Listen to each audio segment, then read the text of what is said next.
अस्सलाम वालेकुम जी। रात को ना मुझे नींद नहीं आ रही थी एंड देन मैंने उठ के ना सोचा सारे घर वाले सो रहे हैं, क्यों ना मैं अपने बालों का कट कर लूँ। यार मैं काफ़ी दिनों से सोच रही थी कि मैं ना फ्रंट लेयर करूँगी एंड देन इस तरह से मैं फ्रंट की लेयर करती हूँ।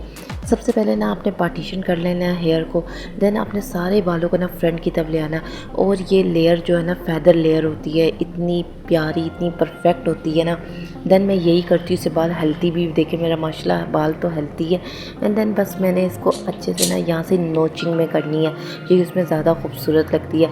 देन मैं कर चुकी हूँ, लेकिन मैं कैमरा लगा के आप लोगों को दिखा रही हूँ। बस यूँ करना है एंड देन का अच्छा, इसको तो मैंने सेटिंग कर लिया था ना, देन मैंने आपको बताया किस तरह करना है। और बार बार आप चेक भी कर सकते हैं, अगर कहीं से आपको लगे कि छोटा बड़ा, दोबारा से आप इसी तरह जैसा मैंने स्टेप लिया था ना, ऊंचा करके 19 डिग्री तक लेके जाके फिर आपने नोचिंग में कट करना है। देन मुझे लगा कि ये फ्रंट से ना थोड़ा सा मुझे ज़्यादा लग रहा है। देन पहले अच्छा, इसको स्ट्रेट नहीं कट करना, आपने करना है नोचिंग में, तो ये याद रखना है। देन ये मेरा कंप्लीट हो गया और देखिए नींद नहीं आ रही थी तो सोचा चलो यार कटिंग ही कर लें।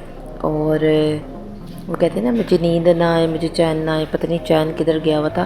तो इसलिए चलो जी अपनी कटिंग कंप्लीट हो गई है और दिल भी काफ़ी खुश हो गया ना कि यार कुछ तो किया। और माशाल्लाह मेरे शाइनिंग हेल्थी बाल और विदाउट एनी प्रोडक्ट। अगर आप चाहते हैं कि आपके बाल हेल्थी और शाइनिंग लगे कैसे, तो इसके वीडियो के लिए नेक्स्ट वीडियो मेरा आएगा, ज़रूर देखिएगा। Bye bye.